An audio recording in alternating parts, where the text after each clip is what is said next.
Global Typhoon, Chairman TV. Weather update. Helping homeless people. Please subscribe.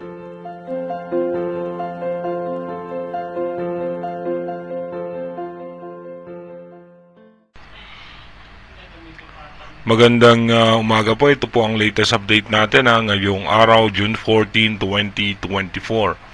Muli nga pong bahagyang bumugso itong southwest monsoon o yung habagat na nakaka-apekto nga po yan sa parte ng Palawan, western section ng Visayas, kasama po dyan ang Mindanao. Asahan nga po natin dyan yung mga biglaang pagbuhos ng pagulan dahil nga sa southwest monsoon. At tayo naman sa latest update ng advanced weather forecast ng European Center na next week nga ay posibleng makaranas na naman tayo ng mga pag-ulan dahil nga po sa pagbugso ng southwest monsoon. Sa ngayon nga po, patuloy po makakaranas pa rin ng malinsangang panahon ng halos buong Luzon, kasama na po dyan ng Metro Manila at Bicol region dahil nga po sa pag-iral pa rin ng easterlies o yung mainit na hangin na nanggagaling sa dagat Pasipiko. Dito naman po sa ating rain map animation, mamaya nga po alas 10 ng umaga, asahan natin may tsansa ng pag-ulan sa may parte nga ng Palawan, western section ng Visayas at ng Mindanao dahil nga po yan sa southwest monsoon. Pagdating naman po ng alas 3 ng hapon, tuloy-tuloy nga po may tsansa ng pag-ulan sa Palawan, Mindoro provinces, meron po tayo dyan moderate rain. Halos sa malaking bahagi ng Visayas ay makakaranas po ng mga biglaang pagbuhos ng mahina at katamtamang pagulan lamang. Maging dito nga po sa may parte ng Mindanao, sa may Zamboanga Peninsula, dito po sa Cagayan de Oro, Davao, ay makakaranas nga po ng mga biglaang pagbuhos ng pagulan dahil po yan sa southwest monsoon. Sa may Bicol region din po, may tsansa ng isolated rain shower kasama ang Metro Manila, maging dito nga po sa may parte ng Northern Luzon. Pagdating naman po ng alas 6 ng gabi, sa may Palawan pa rin po, meron pa rin tsansa ng mga pagulan, Mindanao at maging western section po ng Visayas, at dito nga po sa may parte ng Mindoro provinces ay may mga tsansa pa rin po ng pagulan. Maging sa parte ng Metro Manila, makulimlim na kaulapan na may kasamang isolated rain shower. Dumako na tayo sa ating advanced weather forecast. By June 15 nga, asahan natin mahina at katamtamang pagulan lamang yung ating mararanasan pero mas maalinsangan pa rin po yung lagay ng ating panahon.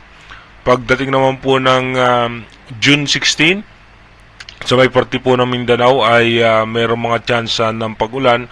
Asahan natin yung mga pagulan posible po mag-umpisa yan sa hapon or sa gabi at meron din mga tsansa ng mga pagulan sa madaling araw. Pagdating naman ng June 17, dito nga po dahan-dahan na muling bubugso pa paunti-unti yung southwest monsoon. At pagdating naman po ng June 18, makakaranas na nga po ng mga biglaang pagbuhos ng pagulan muli ang western section ng bansa at meron tayong low pressure area na papasok sa ating Philippine Area of Responsibility pero mababa naman ang tsansa na maging isang ganap na bagyo. By June 19 and June 20, dito nga po, by June 20, posibleng dito maranasan natin yung mga posibilidad ng malalakas na pagulan dahil nga sa paglakas ng southwest monsoon at kasabay pa ng hatak ng low pressure area at ito posibleng malusaw din po kaagad. Pagdating naman ng June 21, asahan natin na may mga tsansa pa rin ng posibilidad na malalakas na pagulan ang western section ng ating bansa. By June 22, dito nga po, sa may lalong-lalo na sa may parte ng Palawan, dito nga po sa may Mindoro provinces at dito po sa western section ng Luzon sa may parte ng Bataan, Zambales, La Union ay may mga tsansa ng pagulan dahil nga po sa southwest monsoon. At ito naman po yung minomonitor nating low pressure area sa labas ng Philippine Area of Responsibility. Titignan nga po natin kung ano nga ba yung posibilidad na maging senaryo nito.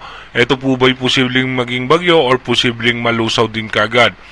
Dumako naman po tayo sa may prediction ng Climate Prediction Center naman po tayo. Ang prediction po nila by June 19 hanggang June 25, meron 20% chance na may mamuong sama ng panahon. Dito nga po yan sa may parte ng Luzon or hanggang dito po yan sa may parte ng Southern Luzon. At dito naman sa June 26 hanggang July 2, dito po mas tumaas yung tsansa, no, na umabot na po yan ng 40% up ang tsansa na may posibilidad na mamuong sama ng panahon. Pero again, inuulit po natin na yung ating advanced weather forecast is possible scenario pa lamang po yan. Malaki pa rin po ang tsansa na magbago yan. Kaya manatili tayong tumutok sa ating advanced weather forecast para malaman natin yung mga posibleng sama ng panahon na makakaapekto sa ating bansa. Mag-iingat po tayo palagi. God bless po sa ating lahat.